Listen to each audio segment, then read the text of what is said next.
Depois de alguns meses de incertezas de quando aconteceriam as eleições municipais de 2020, foi definido o novo calendário. Como Andradas é uma cidade com menos de 200 mil eleitores, a votação acontecerá somente em um dia, 15 de novembro. As datas do novo calendário eleitoral ficaram assim: 31 de agosto a 16 de setembro, período destinado às convenções partidárias e à definição sobre coligações. 26 de setembro é o prazo para o registro das candidaturas. 27 de setembro começa a propaganda eleitoral. 27 de outubro é o prazo para os partidos políticos, coligações e candidatos divulgarem relatório discriminando as transferências do fundo partidário e do Fundo Especial de Financiamento de Campanha, Fundo Eleitoral, os recursos em dinheiro e os estimáveis em dinheiro recebidos, bem como gastos realizados. 15 de novembro, primeiro turno das eleições. Dia 29 de novembro, o segundo turno. 15 de dezembro.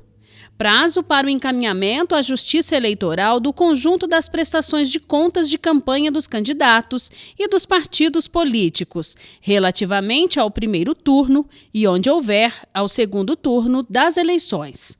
Mas o que será que muda no dia das eleições devido à pandemia do novo coronavírus? O chefe do cartório eleitoral de Andradas responde. A gente não recebeu nada ainda especificamente do tribunal. A gente está em testes do sistema de registro de candidaturas, tudo isso a gente vai fazendo testes. As urnas que estão aqui, a gente sempre vai dando manutenção, colocando na tomada, né, para manter baterias e tal. A maior parte das urnas não está aqui, nós temos só 16 urnas aqui, que foram usadas para Ibitura e ficaram em Andradas, né? As demais virão de Belo Horizonte. A gente continua trabalhando a relação de mesários, nós já estamos com tudo pronto. Estava trabalhando com aquela data de 4 de outubro, né? Então nós fomos seguindo o calendário normal. A gente vai trabalhando dentro do normal. O que a gente tem de orientação do tribunal é que nós tenhamos mais pessoas ajudando no dia das eleições, né? Por conta, inclusive, de muitas alterações nas sessões dos eleitores.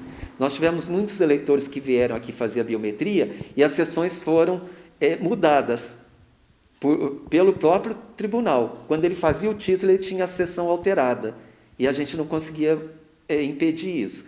Então, isso daí também complica um pouquinho, às vezes o eleitor fica em dúvida de onde ele votava.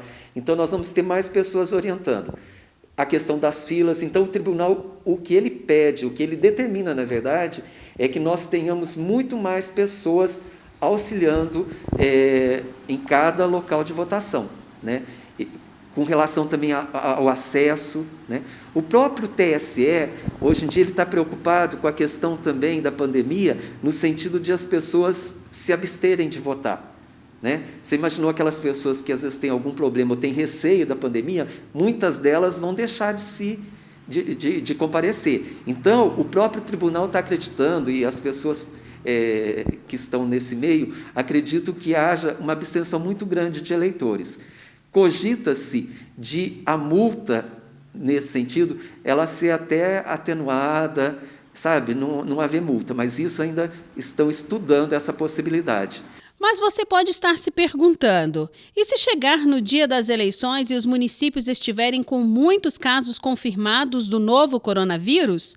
Há possibilidade de alteração das datas? A emenda constitucional, né, ela prevê que, vamos supor que a questão da pandemia fique sem condições, né, não permitam realmente as eleições. Então, isso vai ser avaliado pelo TSE, e depois vai para o Congresso, e o Congresso tem que baixar um decreto legislativo para que haja nova data. Mas essa data de eleição ela só pode acontecer até o dia 27 de dezembro. Por quê? Porque eles têm que tomar posse efetivamente no dia 1º de janeiro de 2021. Isso não foi alterado. Tá? Então, o que foi alterado para nós é a questão da data da eleição, né, que foi alterada, e, consequentemente, os demais prazos, né?